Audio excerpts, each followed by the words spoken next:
Et nous revoilà. Donc on a relancé pour la 7e et dernière ronde de la partie suisse du tournoi. Bastien vient d'aller installer 2 joueurs. Et du coup, alors on a sélectionné 2 joueurs qui ne sont pas tout en haut du tableau, mais avec des gens avec quand même très bons résultats. 3 victoires, 2 défaites en gros. Pour vous montrer aussi 2 decks qu'on n'a pas encore vus jusque-là. Avec d'un côté, donc à gauche, Nicolas, qui va jouer. C'était bien table 12. Ouais, Ok. bah je vois les mains de départ, ça a l'air bon. Mardou synthétiseur, donc il va essayer de jouer, c'est un deck qui est assez basé sur les artefacts. La pièce maîtresse c'est l'expériment synthétiseur, mais c'est pas la pièce maîtresse au même point que ça peut être dans Monde Rouge par exemple. Et à droite, on a Thomas qui joue Madness, qui est un deck vraiment populaire en ce moment, mais qu'on n'a pas vu jusque-là. On a un moustique qui s'invite à la table de caisse. Tu l'as vu? Ouais. Oh, incroyable. Mais il n'était pas le bienvenu. On a eu un hooligan côté Thomas et Nicolas a gardé sa main lui. Donc 2 nouveaux decks, on est content de vous montrer. Et en plus, Thomas qui nous montre la main de départ, juste pour nous les casters. Merci beaucoup. On peut peut-être repasser. Et oui. Transfer table. Voilà. C'est pas comme d'habitude ça. On est bien en live? On est bien en live et ça enregistre. Ok. Il faut que j'aille sur Team Game. Voilà, On met la carte. Alors. Et ben, c'est parti, du terrain artefact et je sais pas si du pillage. Je sais pas si t'as expliqué les decks du coup. Brièvement. Ok. Du coup. Bah là, tu vas pouvoir commencer à parler technique un petit peu. Du coup, donc Thomas a fait un pillage sans foi. Donc c'est une carte très puissante, très connue. L'idée piocher 2 cartes, défausser 2 cartes. Donc c'est du card disadvantage. Sauf que dans ce deck, ça n'en est pas, parce que quand on défausse des cartes, on a le droit de les jouer. Et pour leur coup de folie. Voilà, donc là pour 1, on a une 2 de vol célérité. Et en plus, nous a fait un peu toucher les cartes. Au lieu de perdre une carte, on l'a joué en fait. On l'a joué. Et on peut voir quelque chose d'intéressant aussi, c'est que Thomas joue la version avec les terrains artefacts qui devient de plus en plus minoritaire. Donc il joue des Galvanic Blast qui mettent 4 dégâts si on contrôle 3 artefacts, seulement 1 mana. Et la version devient de moins en moins présente parce que elle est vulnérable à la haine d'artefacts. Donc tout ce qui détruit les terrains artefacts pour vous faire passer un sale moment. Et le seul intérêt de les avoir, c'est d'avoir les Galvanic Blast qui mettent 4 dégâts, ce qui n'est pas négligeable.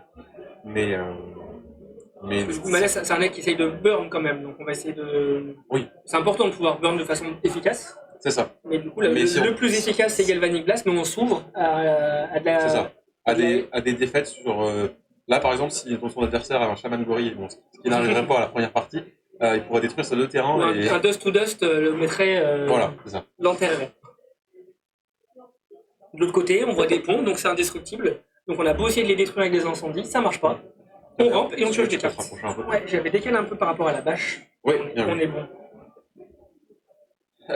Du coup, Nicolas joue aussi une version pote qui est pas universelle de Mardu synthétiseur, parce qu'il joue les incendies purificateurs, une carte qu'on a déjà vu plusieurs fois aujourd'hui. Il y a vraiment une version universelle de Mardu synthétiseur? Non, il n'y a pas y a pas de version universelle, mais il n'y a pas de version qui fait consensus, mais tout le monde ne joue pas l'incendie purificateur.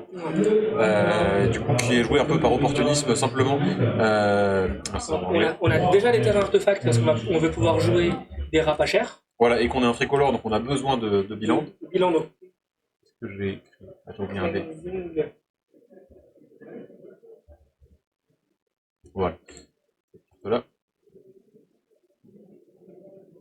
Il a pu aller chercher une plaine, on voit qu'il a fixé ses couleurs, il peut produire les 3 couleurs dont il a besoin. Alors la question c'est qu'est-ce qu'il va en faire? Parce qu'à part de la rampe, pour l'instant, il ne nous a pas encore montré grand-chose. J'ai pas suivi, mais c'est un Galvanic Blast, c'est tout, c'est ça? Oui, c'est ça. Ouais. Et oh là là, c'est pas bien ça à révéler. C'est une carte qui est là en un exemplaire, c'est un Augure des Morts, c'est un enchantement qui permet de remonter une créature de cimetière dans sa main. Idéalement, on a envie de la jouer en fin de partie et de remonter une créature dans sa main qui permet de remonter l'Augure des Morts, et ensuite on fait une boucle. On fait une loupe avec le Skyfisher. C'est ça, voilà. Et ça peut vraiment terminer des parties tout seul, mais là, c'est pas ce qu'il voulait voir, parce que là, actuellement, il est à 12, il joue contre un deck qui a énormément de dégâts directs. Il n'a pas de créature à remonter. Je crois que le total de dégâts directs de Madness, c'est peut-être 70, un truc comme ça, quand tu prends tout ce qu'il y a dans le deck. Les Fiery Temper, les Galblast, le total. Les déserts, etc. Même les terrains te mettent des dégâts. Oui, c'est vrai qu'il y a des terrains qui pingent. Ça joue pas la carte désert. Non. Qui nous les déserts. Je l'ai vu il n'y a pas longtemps dans Fog. Mais non, il n'y a pas la place dans Madness. Et du coup, là, on a envie de jouer familier rénové pour essayer de bloquer ce diablotin. Et en plus, faire défausser une carte Madness, donc peut-être qu'il c'est une carte qu'il pourrait jouer, parce que Madness, ça marche aussi quand un adversaire vous fait défausser des cartes. Enfin, Madness, c'est folie en français. Mais le deck est quand même un peu sensible à la défausse, parce que enfin, c'est plus la défausse ciblée auquel il est sensible, parce que à Madness, quand on lui enlève ses moyens de défausser, il se retrouve avec des cartes chères qu'il n'a pas envie de lancer, parce que si on les lance toutes seules, on pioche pas de cartes avec. On parlait du Diablotin, il l'a joué pour 1, c'est génial. Le son vrai coup, c'est 4. Oui, c'est ça, et pour 4, c'est nullissime. 4, c'est pas vraiment ce qu'on a envie de faire. faire. Pas nullissime, mais c'est pas Du bien. coup, comment faire ça?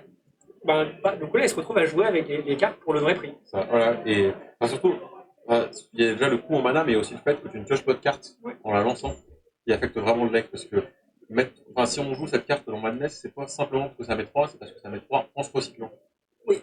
C'est une carte gratuite. Et pioche une carte par-dessus. C'est ça, même si ça demande un peu de setup. Mais... Moi, j'ai pu jouer récemment Orzhov, qui ressemble un peu à ce que fait Nicolas, mais sans le rouge.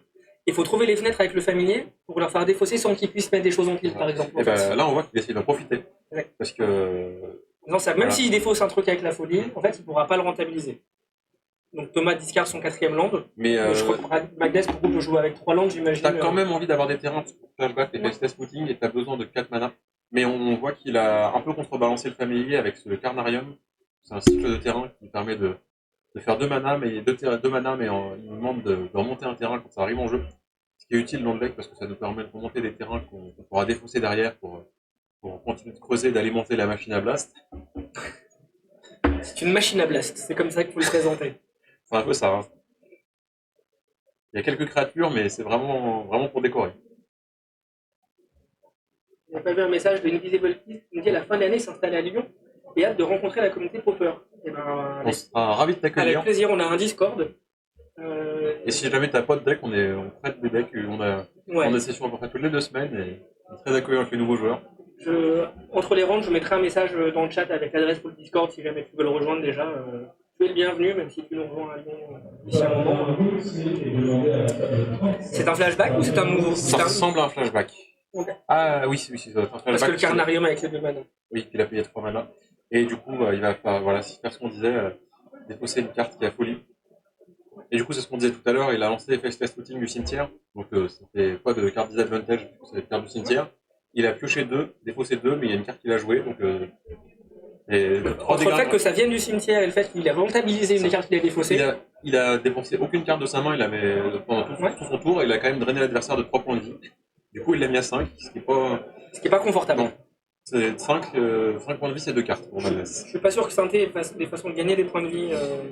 Alors, il y en a, mais je pense qu'à la partie 1, il n'y en aura pas. Si, il y a une analyse de toxine, mais c'est très léger. Hein. Vraiment, c'est 2 points de vie.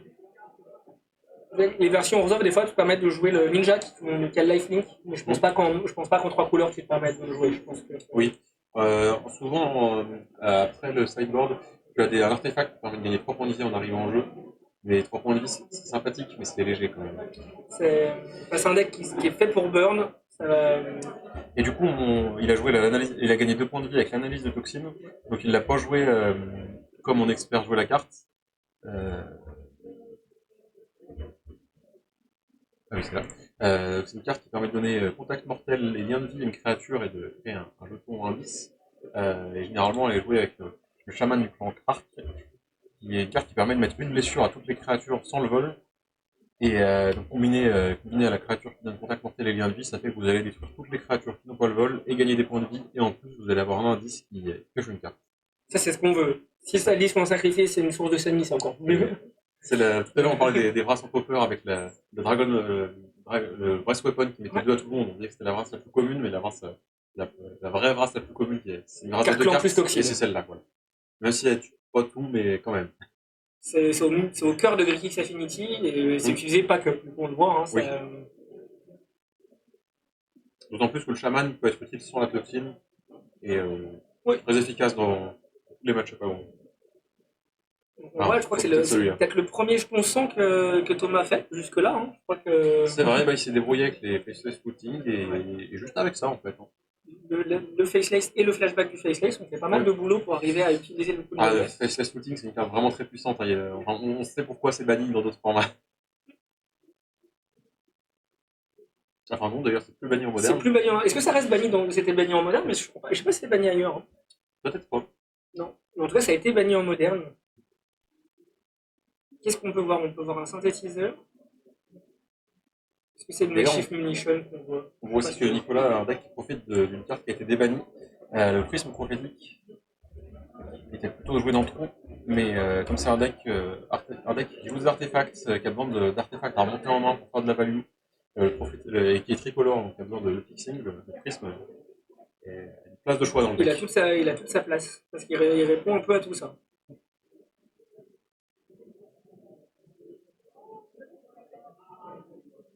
On voit, hein, quand même si Nicolas a le board, ça va être compliqué. Le différentiel des points de vie. Ah bah là, Thomas il est encore à 21 là. Ah, la bonne nouvelle pour Nicolas, c'est que Thomas se sert son blanc pour enlever les terrains qu'il a dans sa main. Donc a priori, c'est qu'il n'y avait rien avec la folie. Oui. Sinon, ça aurait été dégainé.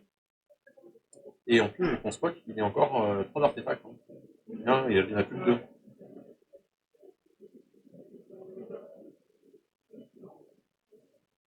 Bon, je pense que Nicolas va juste bloquer. Il lance les piqûriens. Ok.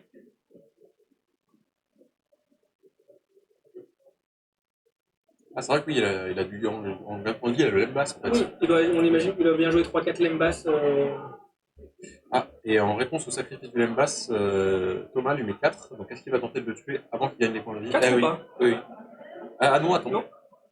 Attends. Elle faisait 2 la blast. Ouais, je crois bien. Je vais demander au juge si on est censé intervenir ou pas. Ouais. Il était à combien avant ça? Il était à 6. Donc si c'était une quelle blast, ça ferait que 5 points de vie.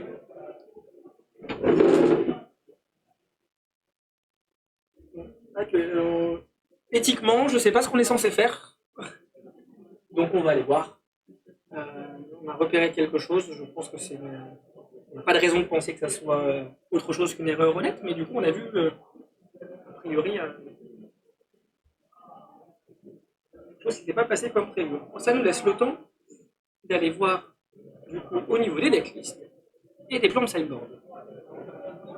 Merci Thomas, vraiment toujours MVP, de nous montrer un petit peu ce qu'il veut faire.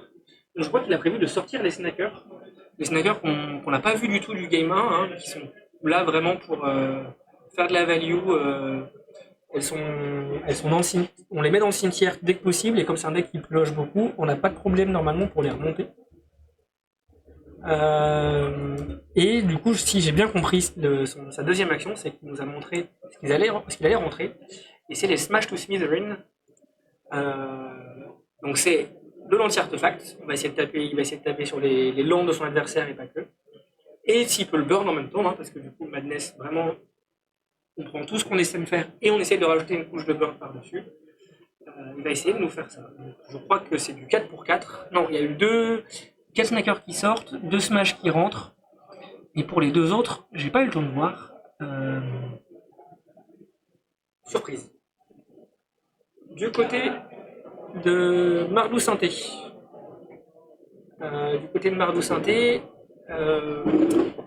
Du coup, j'en ai parlé au juge. Okay. A priori, déjà, c'était trop compliqué de rembobiner comme ils avaient rangé leurs cartes. Ouais. Et en plus, a priori, c'est plutôt aux joueurs de. Ça dépend quelle communication orale il y a eu. Okay. Si un joueur dit je peux mes cartes, effectivement, ça peut induire en erreur. Mais s'il y a juste je joue Galvanic Blast. Si c'est juste Blast Bolt et que l'autre abandonne en réponse. Bah, c'est. Fallait voir, c'est dommage. On n'a pas de micro, donc ça, on l'aura pas à l'interaction. Thomas, il a la bonne idée de nous montrer qu'il enlevait les snackers et qu'il rentrait des Smash to Smithereen. Oui, Smash to Smithereen, ça a l'air très très bien. Le défaut de Smash to Smithereen, c'est qu'il y a beaucoup d'artefacts qui peuvent être. Enfin, dans beaucoup de decks, les artefacts peuvent être sacrifiés en réponse, et du coup, vous faites que détruire un artefact, mais pas vraiment, et en plus, vous mettez pas 3 dégâts. Là, je crois pas. Après, regarde la liste de Mardou Synthé, il n'y a aucun draw 2. Oui, c'est ça. Oui. Donc, pour le coup, par contre, il y a beaucoup de ponts. Donc, il aura peut-être du mal à taper il ne pourra pas taper sur les ponts. Je pense qu'il s'en fiche. Hein. Il a juste envie de détruire quelque chose et de mettre 3. Il peut pas détruire les ponts, mais il y a quand même beaucoup de terrain à un nombre d'artefacts destructibles. Il y a 2 anciennes dennes, il y a une grande fournaise et. Attends, il y a un problème avec la pique point de vie. Ouais, mais attends, parce que des fois, il suffit que j'appuie dessus ici. Ah. T'essayes de la fermer, de la relancer là-bas peut-être. Hop, et du coup on n'a pas trop le temps de parler du plan de side de Nicolas. Est-ce qu'il y a moyen de gagner plus de points de vie? Le Dawnbringer Cleric peut gagner des points de vie parce qu'il fait gagner des points de vie quand il arrive. Et comme on peut le faire descendre et remonter, ça peut être une bonne idée. Nous allons découvrir tout ça ensemble.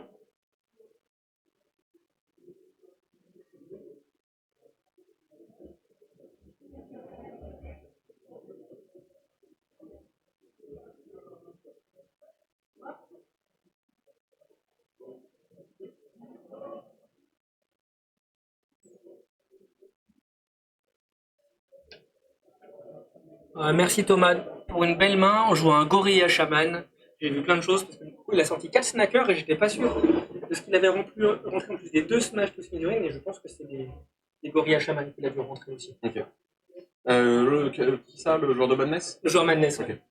Si le joueur de Mardu Synthétiseur a des Gorilla Shaman dans son side, non mais vraiment, c'est vraiment une excellente carte pour cette version de Madness. Oui. Il peut se faire détruire ses parties juste par ça.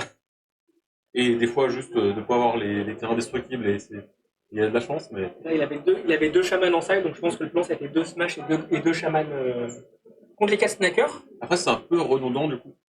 Ça fait beaucoup. Oui. Et pour le coup, les snackers, on les a pas vus à la une, mais en soi, est-ce que c'est vraiment une mauvaise carte dans le match-up? Est-ce que c'est juste que t'anticipes la Gravate de la 2? Possible. Moi, j'avoue que j'aime toujours bien laisser les snackers, mais moi, je suis pas en haut de table. Pas aujourd'hui. T'as été en haut de table avec ce deck. Pas avec Madness, non.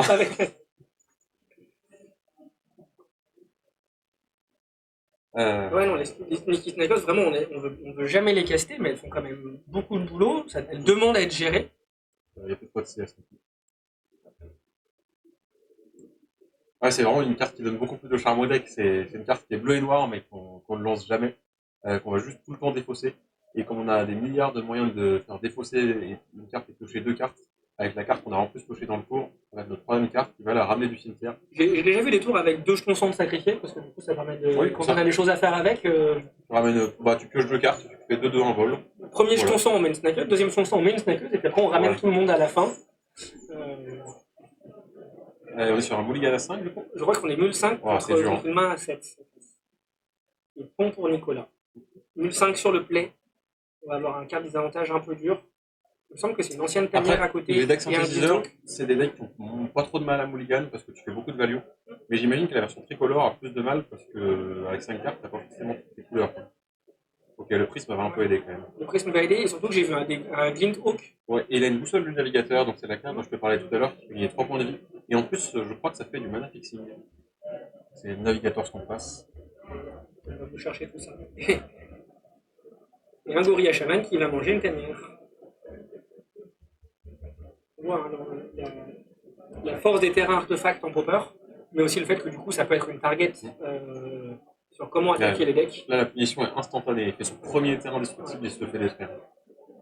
Mais c'est la même chose en face. Hein. Si Nicolas avait un gorilla chaman, c'était lui qui aurait détruit l'ancienne tanière, le grand fourneau. Il y a une vraie tension quand on fait une mana base du coup entre eux. Ça nous apporte quelque chose ces terrains. Et j'ai l'impression que là, du coup, il va faire un synthétiseur à la gueule. Ah non, il va préférer gagner 3 points de vie.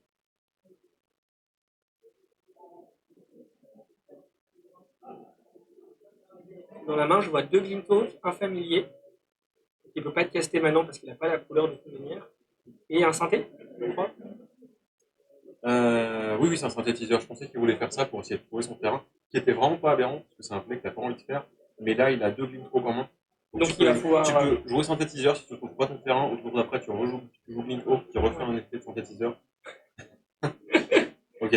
Alors, ça, c'est pas un play que tu as envie de faire quand tu joues Madness, parce que ça veut vraiment dire que tu n'as rien d'autre à faire de ton mana. Et ça. On voit qu'il avait prévu d'utiliser le Bounceland ce tour et qu'il avait rien à faire de ce mana rouge. Donc il l'a rentabilisé en quelque sorte. Mais c'est aussi un défaut des Bounceland, c'est que ça se force à faire des sorties un peu lentes des fois quand même. Bon, là c'est aidé par le fait que pour un mana il a détruit un terrain. Il a sorti drôlement ralenti quand même. Et d'ailleurs, je crois qu'il a une montagne de base dans sa main, donc ça c'est bien, parce que du coup c'est pas destructible. Oui, ça a l'air d'être une montagne de base. Un Glint Hawk. Il va ramener évidemment la boussole pour gagner 3 points de vie. Ouais.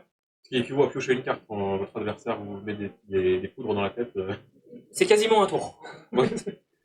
C'est vrai que le Glint Hawk, qui est une carte avec un effet négatif, hein, qui est terrible, c'est qu'on va remonter un artefact dans la main, sauf que bah, forcément, ça a été construit dans le deck pour qu'il y ait plein d'artefacts qu'on a envie de descendre et de remonter. Oui. Pour faire de la vélo, donc le compas permet de gagner des points de vie. Faire ça avec des synthétiseurs, ça fait du carte d'avantage. Je pense qu'on a montré le synthétiseur depuis le début, mais si c'est la carte qui donne le nom deck, c'est pour une raison. Est-ce que je fais comme ça? Oui. Ça fait piocher une carte, entre guillemets, quand ça arrive le champ de bataille et quand ça quitte le champ de bataille, donc notamment pour renvoi en 1. Donc pour un mana, vous allez généralement faire un peu l'équivalent de piocher 2 cartes, même s'il y a des contraintes sur le. Il faut trouver le bon moment pour le faire. Ok, donc là Thomas fait une séquence puissante où il va, pour seulement 2 mana, faire une 2 de vol, mettre 2 points de dégâts à l'adversaire et piocher 2 cartes. Et attaquer avec une 2-2. C'est ça. Du coup, Grab de Price, pareil, on échange des ressources, on discarde pour piocher. Madness utilise ça mieux que tout le monde. Dans Grab the Price, il y a le fait que si tu discardes un moment, tu colles 2 en plus. Ce que tu as déjà envie de faire dans le deck. Donc vraiment. À part l'illustration, cette carte n'a aucun défaut. T'es pas fan du petit clown? Les clowns dans Magic, non merci. C'est pas bon pour ton immersion. Ouais, faut pas que tu joues à Bob l'éponge alors. On a dit qu'on parlait pas des choses qui fâchent. Mais bon, alors ça n'a pas été le début le plus fulgurant côté Madness. Mais on a maintenant un board, on a un chaman qui pourra continuer à faire du boulot. Ce qui est important dans Madness aussi, c'est quand tu arrives à maintenir un board qui met des points à tous les tours. Qui met des points à tous les tours. Parce que, c'est pas équivalent à piocher des cartes, mais comme il y a beaucoup de cartes dans ton deck dont le seul but est de mettre des points de dégâts, mettre des points de dégâts avec des créatures, ça te donne une marge de manœuvre assez élevée. Là. Heureusement pour Nicolas, il a 2 bloqueurs. Donc je sais pas ce que Thomas va faire, mais il va peut-être regretter d'avoir mis une foudre dans la tête. C'est-à-dire qu'il en a utilisé une pour enlever le dernier Clean Talk. Et on a vu, pareil, Nicolas qui utilise son familier au moment où ça lui permet d'être sûr que Thomas peut rien caster. Voilà, je viens de voir la main de Thomas, il y a 3 Galvanic Blast. Ça représente 12 points de dégâts pour 3 mana. Il reste plus que 4 à coller. Ceci dit, il n'a pas encore 3 artefacts, il n'en a qu'un seul. Ouais. Ok, donc ça fait 3 déjà. On n'a pas eu le temps de le mettre, du coup, parce qu'il va le trouver là. Non. C'est Alms of the Vein, je pense, comme ça. Alms of the Vein. Alms of the Vein. Donc voilà, une des nombreuses cartes de la machine à blast.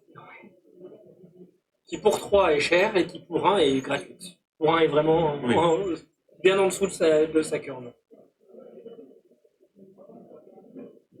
Et le fait de gagner des points de vie avec le deck Madness donne aussi tellement de marge de manœuvre sur le temps que tu as pour tuer l'adversaire.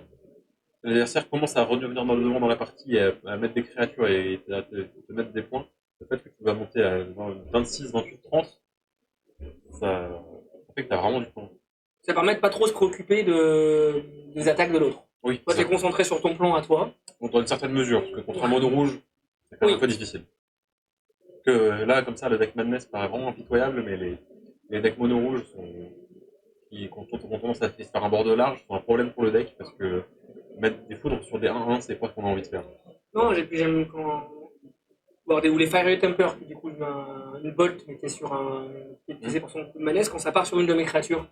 Quand je suis en face, ça me va. Oui. C'est une de ces 3 de moins que je prendrais pas Bien dans sûr. la tronche, et je suis pas si triste que ça.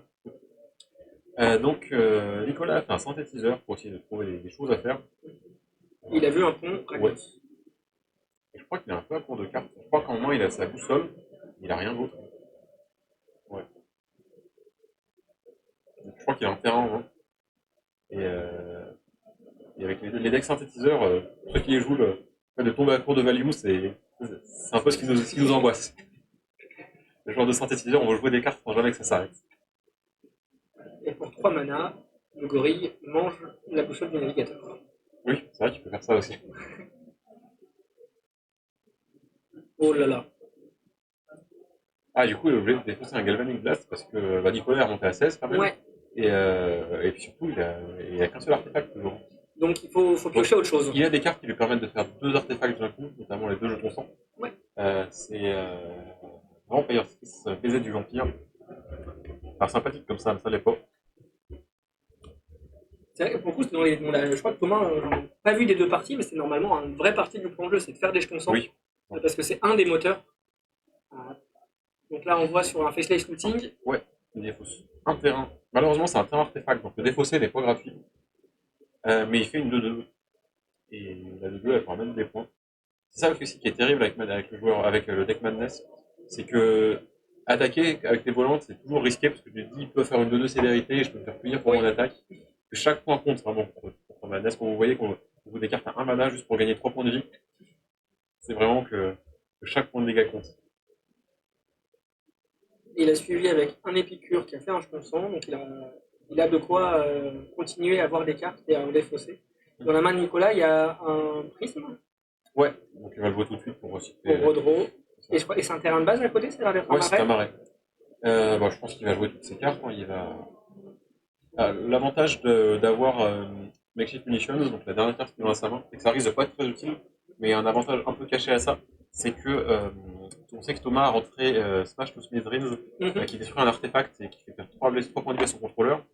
Mais du coup, s'il essaye de faire ça sur un artefact de Nicolas peut sacrifier l'artefact avec Makeshift Munitions, comme ça il n'y aura plus de seal et du coup il prendra pas les 3 dégâts. Ça marche que s'il a du mana, parce que ça coûte ça. Mais a priori, vu qu'il aura peut-être pas grand chose à faire, il risque d'avoir du mana. Ça m'étonnerait pas qu'au prochain tour on le voit sacrifier synthétiseur. C'est ce que je me demande, j'allais te poser la question, est-ce que à un moment c'est la meilleure façon si t'as pas d'autre façon d'avoir un trigger de synthétiseur? C'est quelque chose que tu détestes faire quand t'as pas d'autre synthétiseur, mais là la situation est tellement critique que t'es obligé, je pense. Je crois que du coup Thomas attaque avec tout le monde, y compris le chaman, en disant si jamais le faucon veut manger le chaman, c'est pas grave, j'aurais passé 3 points de dégâts avec les autres créatures. Ce qui est un peu dur là, c'est qu'il y a aussi une possibilité, c'est que si il essaie de tuer le chaman avec le mana qui lui reste, et il peut peut-être détruire le synthétiseur en réponse, et il hésite à le faire, et ouais, voilà. Et s'il détruit le synthétiseur, Nicolas sera totalement à court de ressources. Dépendant du. Parce qu'il va exiler une carte jusqu'à la fin de son tour, donc il va perdre tout l'intérêt. Le fait que ça parte en exil, c'est pas très grave. Hein. Ça fait juste une carte de moins. Mais il ne pourra pas l'utiliser le tour d'après. Ouais, voilà, il le détruit. Voilà, il le résolve comme il faut quand même. Il perd un Lembas en plus, c'est dur. C'est à la fois une carte qui se recyclait et qui fait gagner 3 points de vie. Non, c'est vraiment très dur.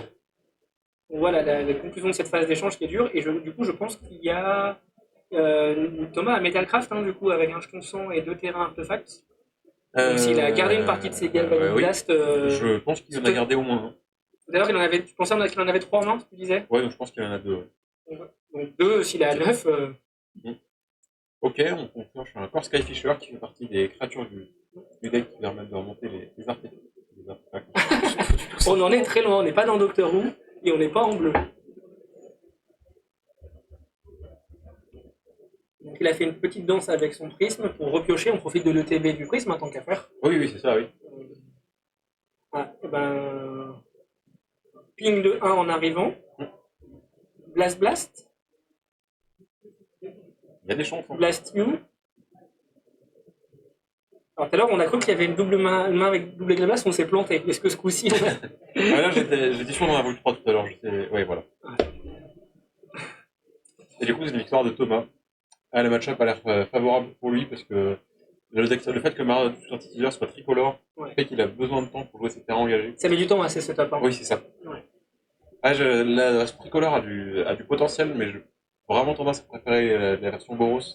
Moi j'ai eu tendance à préférer la version Orzhov, mais je gagne pas avec, je perds beaucoup. Mais en termes de gameplay... Non, mais si on scinde le Mardou, il faut qu'on fasse des teams... Mais je trouve que les versions bicolores ont l'avantage d'avoir beaucoup moins de contraintes sur la mana base. Oui.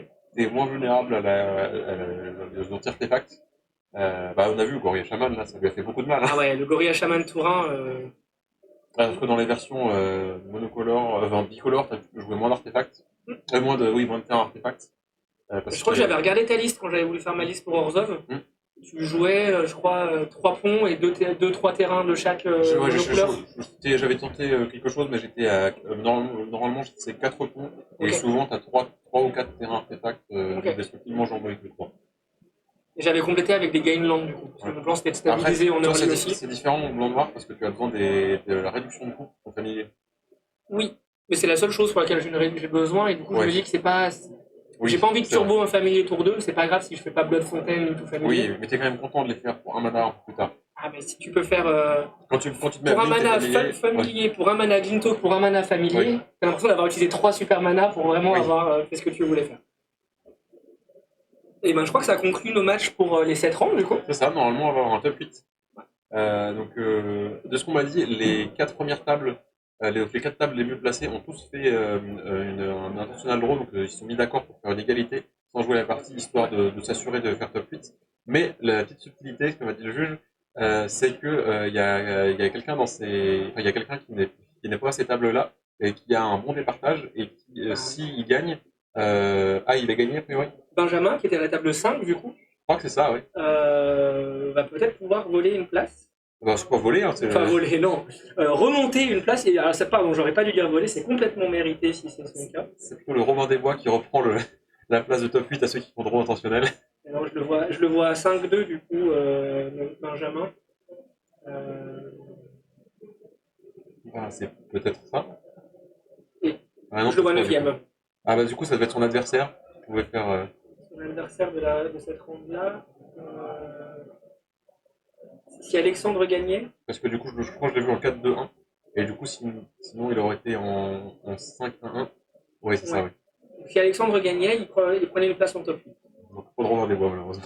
Pas de Robin des Bois, il y a un top 8 qui est finalisé, du coup, avec pas mal de joueurs qu'on a vus. Hein. On a vu Salim, on a vu Jam, on a vu Thomas, on a vu Elouan tout à l'heure dans les parties de stream. Hein. Et on a vu Arnaud, je crois, la une, hein, c'était notre adversaire de la ronde 1, le joueur qui me file.